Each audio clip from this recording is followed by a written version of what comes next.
नमस्कार दोस्तों, हम कहानी के माध्यम से आप सभी देशवासियों को सन्यासी विद्रोह तथा अंग्रेजी शासन का इतिहास सुनाना चाहता हूं, तो शुरू करता हूं।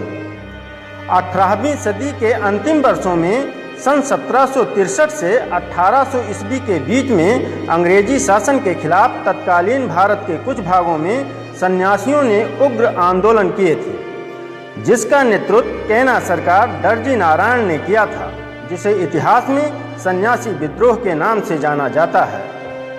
सन्यासी विद्रोह अधिकांशतः उस समय ब्रिटिश भारत के बंगाल और बिहार प्रांत में हुआ था। 18वीं सदी के उत्तरार्ध में ईस्ट इंडिया कंपनी के पत्र व्यवहार में अनेकों बार फकीरों और सन्यासियों के छापे का जिक्र हुआ है।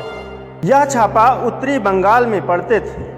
सन 1770 ईस्वी में पड़े बंगाल में भीषण अकाल के कारण हिंदू और मुस्लिम यहाँ वहाँ घूमकर अमीरों तथा सरकारी अधिकारियों के घरों एवं अन्न भंडार को लूट लिया करते थे। ये सभी सन्यासी धार्मिक भिक्षु थे, पर मूल रूप से वह किसान थे जिनकी जमीन छीन ली गई थी। किसानों की बढ़ती हुई दिक्कतें और बढ़ता हुआ राजस्व तथा सन 1770 ईस्वी में पड़े भीषण अकाल के कारण छोटे छोटे जमींदार, कर्मचारी, सेवानिवृत्त सैनिक और गांव के गरीब लोग सन्यासी दल में शामिल हो गए थे। सन्यासी दल बंगाल और बिहार में 5 से 7 हजार लोगों का दल बनाकर घूमा करते थे तथा आक्रमण के लिए गौरिल्ला युद्ध की तकनीक अपनाते थे। शुरुआती दौर में यह लोग अमीर लोगों के अन्न भंडार को लूटा करते थे। बाद में सरकारी पदाधिकारियों तथा सरकारी खजाने को भी लूटने लगे थे। कभी कभी ये लूटे हुए पैसों को गरीबों में बांट दिया करते थे। समकालीन सरकारी रिकॉर्ड में सन्यासी विद्रोह का उल्लेख इस प्रकार से है। सन्यासी और फकीर के नाम से जाना जाने वाला डकैतों का एक दल है जो इन इलाकों में अव्यवस्था फैलाए हुए है और तीर्थ यात्रियों के रूप में बंगाल के कुछ हिस्सों में भिक्षा और लूटपाट मचाने का काम करते हैं, क्योंकि यह उन लोगों के लिए आसान काम है। भीषण अकाल के बाद इनकी संख्या में अपार वृद्धि हुई।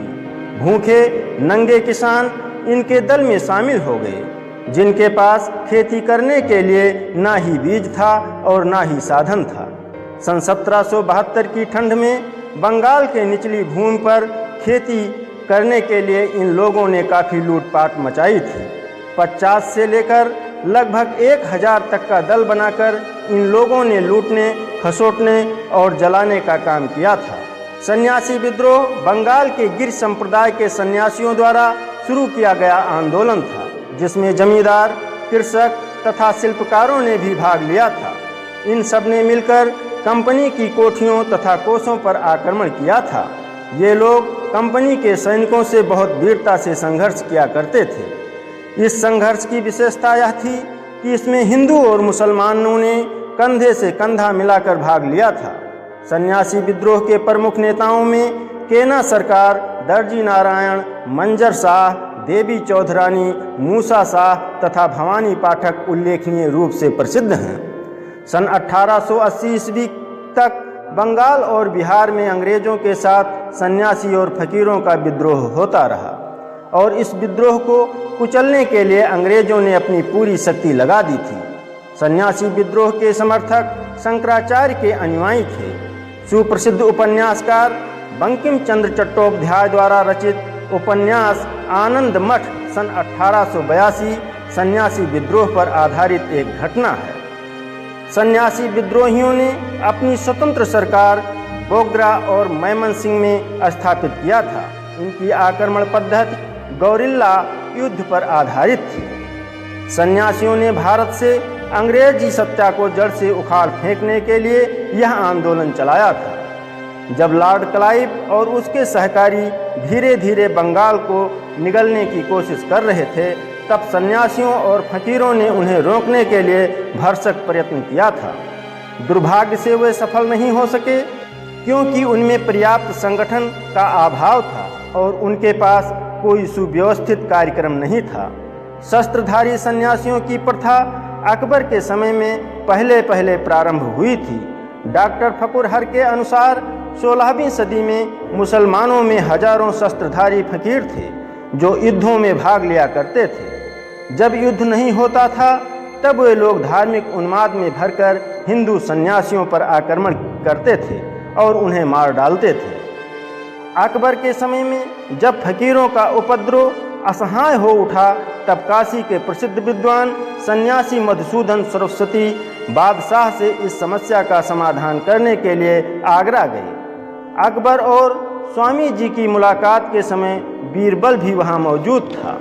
उसने सुझाया कि स्वामी जी बहुत से आप ब्राह्मण हिंदुओं को संन्यास दीक्षा दे दें और ये लोग शस्त्र धारण करके फकीरों का मुकाबला करें। बादशाह ने आश्वासन भी दिया कि मुगल सरकार इसमें हस्तक्षेप नहीं करेगी। इस प्रकार सशस्त्र सन्यासियों का संप्रदाय आरंभ हुआ था। मोहम्मद एहसान फानी ने अपने दबिस्तान में लिखा है कि सन्यासी प्रायः लड़ाइयों में उलझे रहते थे। एक बार तो एक बुढ़िया के नेतृत्व में सन्यासियों की एक टुकड़ी ने औरंगजेब की सेना को भी परास्त कर दिया था। जब सन 1764 में मीर कासिम को ईस्ट इंडिया कंपनी ने बंगाल की नवाबी पद से हटा दिया तब उसने राजगद्दी पुनः प्राप्त करने के लिए सन्यासियों की सहायता ली। शस्त्रधारी फकीरों के आरंभ का इतिहास अधिक स्पष्ट नहीं है, पर वे मूलतः भारतीय ही थे। अपने नाम के अंत में वे शाह शब्द का प्रयोग करते थे। दबिस्तान के लेखक फानी का कहना है कि ये फकीर सच्चे मुसलमान नहीं अपितु हिंदू ही थे। फकीरों का मदारी संप्रदाय, जिसका उल्लेख बहुधा सन्यासियों के साथ पाया जाता है, जो हिंदुओं के अवधूत संप्रदाय जैसे था। सन्यासी विद्रोह के समय की महान फकीर नेता मजनू शाह मदारी संप्रदाय का था। अंग्रेजों से सन्यासियों और फकीरों का मुठभेड़ 1760 से 1764 तक लगातार चलता रहा, परंतु ईस्ट इंडिया कंपनी के लिए सबसे बड़े संकट के वर्ष थे सन 1773 और 74 ईस्वी में, जब बंगाल में भयानक अकाल चल रहा था। उस समय वारेन हास्टिंग के दस्तावेजों से पता चलता है कि सन 1773 में सन्यासियों ने वकारगंज पर धावा बोल दिया था। वारेन हास्टिंग ने लिखा है कि उसी वर्ष फकीरों ने ढाका की कोठी पर भी आक्रमण कर दिया और कोठी के प्रधान अधिकारी मिस्टर लिसेस्टेड ने कोठी खाली कर देना ही ठीक समझा। बाद में कैप्टन ग्रांट ने कोठी पर फिर कब्जा किया और जो फकीर लड़ाई में पकड़े गए उनसे कोठी की मरम्मत में कुली का काम लिया गया। सन 1766 में कूच बिहार की स्थित बड़ी डामाडोल थी। रामानंद गोसाई के षड्यंत्र से वहां के राजा बालक की हत्या कर दी गई। इस पर किशन राय के सेनापति नजीर ने अंग्रेजों से सहायता मांगी और विरोधी पक्ष ने सन्यासियों को मदद के लिए बुलाया। अगस्त 1766 में दोनों सेनाओं में कई टक्करें हुई। इसके अगले साल भी संघर्ष चलता रहा। सन 1769 की एक भिड़ंत में अंग्रेजी टुकड़ी का सेनापति लेफ्टिनेंट कीथ मारा गया। मिस्टर कैल्डसेल के एक दस्तावेज से पता चलता है कि सन 1771 में भी सन्यासी प्रजाजन से चौथ वसूल कर रहे थे। सन 1772 ईस्वी में मजनू शाह फिर बंगाल लौट आया और उसने नैटौर की रानी भवानी देवी को अपने पक्ष में करने की कोशिश की, परंतु वहां उसका स्वागत सेनाओं द्वारा किया गया। नैटौर रियासत के कारभारी ने फकीरों को रोकने के लिए सेना भेजी थी। अंत में वे कुछ गांवों को लूटपाट कर के चले गए। कुछ समय चुप रहने के बाद सन 1772 में फकीर फिर धूमकेतु की तरह प्रकट हो गए। 30 दिसंबर 1772 को शामगंज में फकीरों और अंग्रेजों में मुठभेड़ हुई, जिसमें अंग्रेज कप्तान टॉमस मारा गया। युद्ध जीतकर फकीर लोग कूच बिहार की ओर चल दिए। वहां राजगद्दी के उत्तराधिकारी के लिए नजीर देव के साथ झगड़ा चल ही रहा था कि सन्यासियों ने संतोषगढ़ को लूट लिया।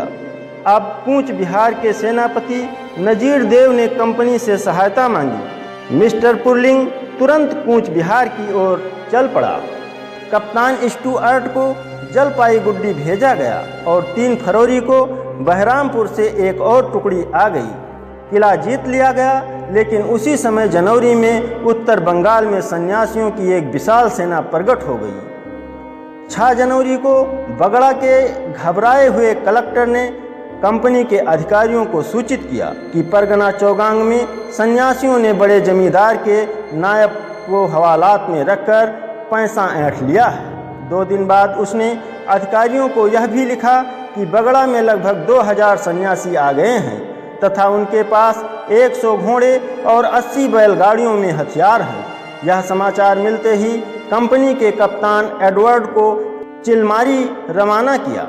उसके साथ 3 टुकड़ियां थीं। 17 जनवरी 1773 को रंगपुर जिले में उलीपुर पहुंचने पर कप्तान एडवर्ड को पता चला कि सन्यासी परगना मैमन सिंह के जमींदार किशन राय से 6 मार्च को लिखा एक पत्र मिला है, जिसमें बताया गया है कि जमालपुर सब डिवीजन के जफर शाही परगने में 5000 सन्यासी घुस आए हैं तथा उनके नेता का नाम दरियागीर बताया जाता है। कलेक्टर को यह आशंका थी कि कहीं सन्यासी ढाका पर चढ़ाई ना कर दें, क्योंकि शस्त्र से लैस सन्यासी अलाप सिंह परगने तक चढ़ आए थे। यह संभावना थी कि सन्यासी मैमन सिंह चले जाएंगे और वहीं 7000 और सन्यासी उनसे आकर मिलेंगे। शेरपुर से समाचार मिल चुका था कि चिलमारी के पास बहुत से सन्यासी जमा हैं और जुरवाल गिर 15 किश्तियों में सन्यासियों को लेकर वहां पहुंच गया है। 4 फरवरी को 5000 सन्यासी कामगारी पर चढ़ आए हैं। उनके अभियान का लक्ष्य ढाका था। कलेक्टर ने लखीपुर और यशोहर से और सेनाएं मंगवाईं और जसरत खां से 500 भालाधारी सैनिक भेजने की मांग की। सन्यासियों की संख्या कप्तान एडवर्ड के सिपाहियों से बहुत अधिक थी। इस प्रकार कप्तान स्टुअर्ट और कप्तान जोन्स को भी सन्यासियों का दमन करने पर लगाया गया। एडवर्ड द्वारा पीछा किए जाने पर सन्यासी अटिया से तो हट गए, पर उन्होंने ढाका पहुंचने के लिए एक और प्रयत्न किया, लेकिन एडवर्ड ने उनके पीछे अपने दस्ते लगा दिए थे। मार्च 1773 में एडवर्ड सन्यासियों तक जा पहुंचा।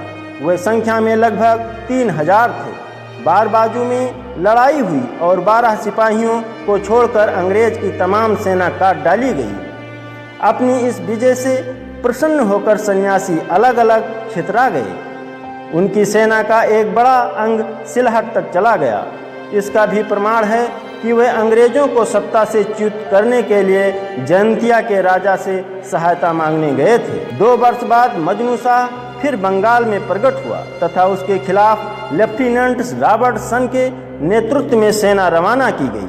14 नवंबर 1776 को कई मुठभेड़ें हुई और मजनू शाह हार गया। मजनू शाह का प्रमुख अनुयायी भवानी पाठक था, जिसका कार्यक्षेत्र परगना, प्रताप बाजू और पटलाढ़ा था। भवानी पाठक का मुख्य सहायक एक पठान था, जिसने कंपनी के सिपाहियों से डटकर संघर्ष किया था।